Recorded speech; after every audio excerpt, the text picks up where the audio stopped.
여러분, 수호천사라는 말 정말 익숙하죠? 그런데 우리가 아는 그 이미지가 전부가 아닐 수도 있습니다. 그 배경이 생각보다 훨씬 복잡하거든요.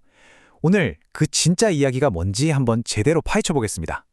그래서 가장 근본적인 질문부터 던져보죠. 우리에게 정말로 수호천사가 있을까요?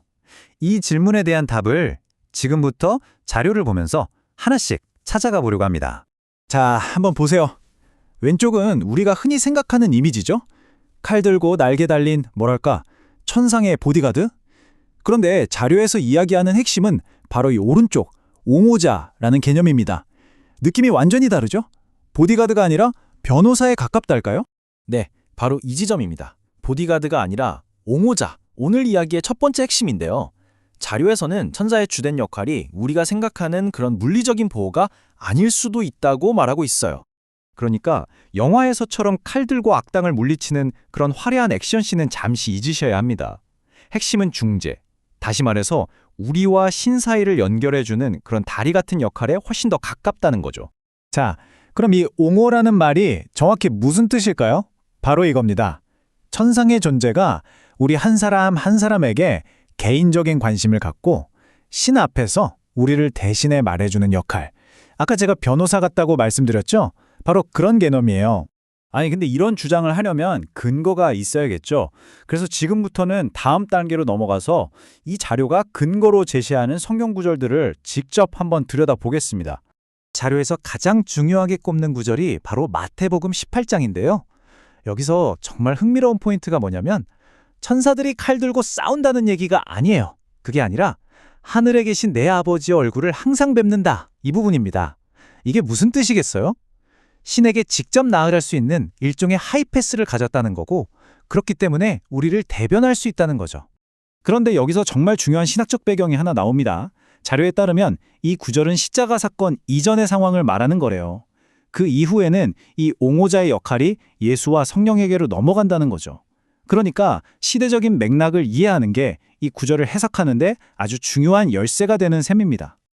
그럼 이제 천사들은 아무것도 안 하는 거냐? 그건 또 아닙니다. 자료를 보면 히브리서 같은 다른 부분에서도 천사들이 우리를 돕는다는 개념은 계속해서 나오거든요. 자, 여기서 아주 미묘하지만 중요한 차이점을 하나 짚고 넘어가야 해요. 이게 한 사람당 천사 한 명 이렇게 딱딱 배정되는 시스템이라기보다는 천상의 존재들이 우리 개개인에게 개인적인 관심을 갖고 지켜본다는 개념에 더 가깝다는 겁니다.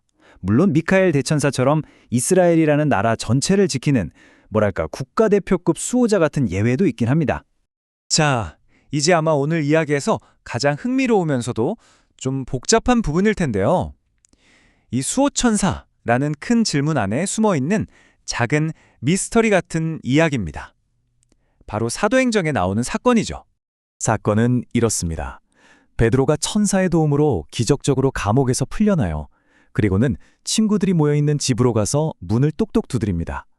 로데라는 이름의 여자아이가 목소리를 듣고는 베드로인 걸 알았는데 너무 놀라서 문 열어줄 생각도 못하고 안으로 막 달려가서 소리치는 거죠. 여러분, 베드로가 문 밖에 왔어요. 자, 이때 사람들이 뭐라고 반응했을까요? 바로 이 대답 때문에 수많은 해석과 논쟁이 생겨났습니다. 처음엔 너 정신 나갔구나 하더니 덧붙이는 말이 아니야, 그의 천사일 거야 였습니다. 자, 그의 천사일 거야.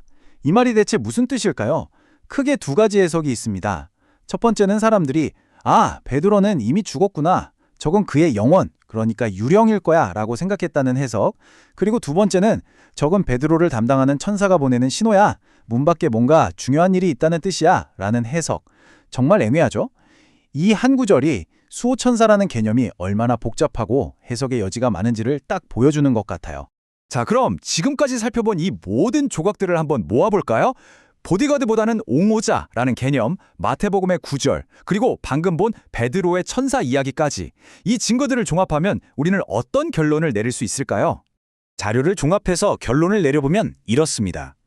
첫째, 나를 돕는 초자연적인 존재가 있다는 아이디어 자체는 굉장히 오래된 성경에 뿌리를 둔 생각이라는 점. 둘째, 그 핵심 역할은 물리적인 보호보다는 옹호, 즉 나를 대변해 주는 것에 더 가깝다는 것. 셋째, 성경이 시스템은 이렇습니다 하고 구체적인 매뉴얼을 주지는 않는다는 점.